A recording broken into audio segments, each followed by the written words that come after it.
Avant de commencer cette vidéo, n'hésitez pas à nous mettre un petit pouce bleu en bas de la vidéo et à vous abonner à cette chaîne. Un CryptoPunk a plus de 10 millions de dollars, un Bored Ape Club vendu plus de 600 000 dollars et une œuvre d'art générative vendue aujourd'hui plus de 500 000 dollars.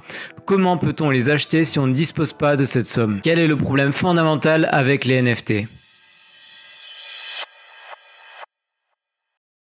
Les NFT disposent aujourd'hui d'un problème fondamental. En effet, les NFT de référence sont aujourd'hui chers, voire même extrêmement chers. Pour acheter un CryptoPunk aujourd'hui, c'est plus de 280 000 dollars que l'on doit débourser. Si l'on souhaite s'offrir un Bored Ape Club, c'est plus de 40 Ethers qu'il faudra débourser, soit environ 120 000 dollars.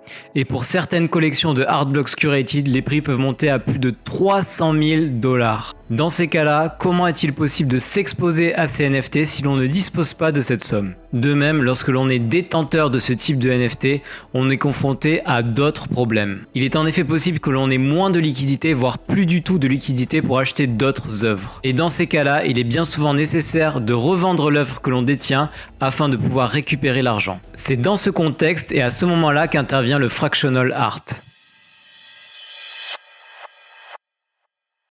En effet, comme son nom l'indique, il permet de fractionner un ou plusieurs des NFT que l'on détient. Mais dans quel cas le fractional art est-il réellement utile? Il est tout d'abord très utile du côté des investisseurs, c'est-à-dire de la part de quelqu'un qui souhaite acheter des NFT. En effet, cela lui donne un moyen d'investir dans des NFT parmi les plus importants, parmi les plus réputés du milieu, sans avoir à les acheter entièrement et à débourser une somme folle. Pour la majorité des gens, il est en effet impossible de débourser de telles sommes pour des NFT. Au moment où je tourne cette vidéo, un CryptoPunk est vendu aux environs de 280 000 dollars minimum. C'est-à-dire qu'en l'absence du fractional art, si j'ai l'intime conviction que les CryptoPunks vont continuer d'augmenter en valeur, il m'est absolument impossible de placer un pari sur cette conviction. Avec le fractional art, ça devient dorénavant possible. Le fractional art est également très utile du côté des détenteurs de NFT, ceux qui possèdent ces actifs. Il leur permet en effet de récupérer une partie de la somme que valent ces NFT sur le marché aujourd'hui. En effet, beaucoup de ces détenteurs de NFT réputés, comme aujourd'hui les Bored Ape Club ou les CryptoPunk,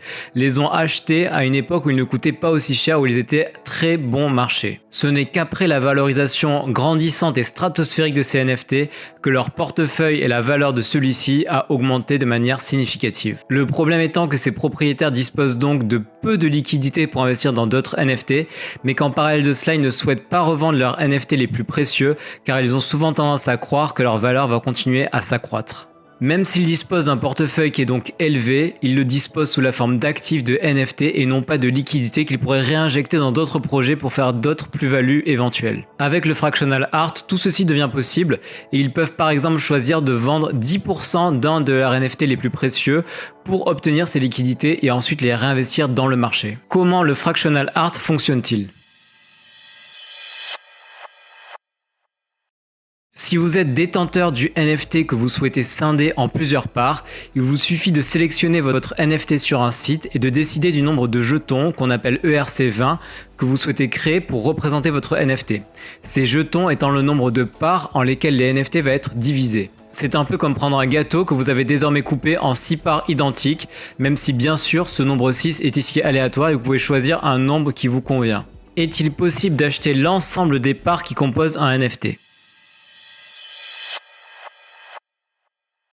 Il est possible pour un investisseur de réaliser le rachat complet d'un NFT, c'est-à-dire de l'ensemble des parts de ce NFT. On ne rentrera pas ici dans le détail de ce processus qui est assez complexe, mais sachez qu'il implique un prix de réserve de la part de l'ensemble des détenteurs de parts, ainsi qu'un processus d'enchère. Pour qui le fractionnement des NFT, le fractional art, est-il le plus adapté ?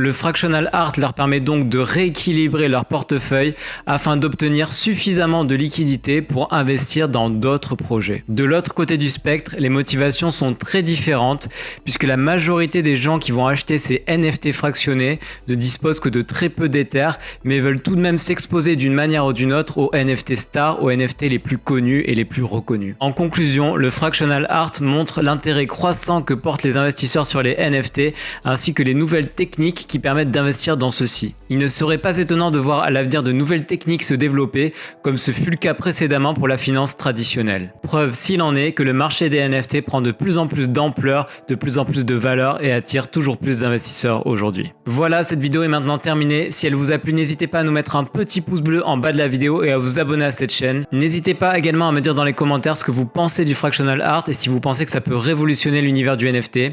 N'hésitez pas également à me soumettre des sujets de vidéos que vous souhaitez que je traite à l'avenir. Je vous dis à très bientôt et à la prochaine.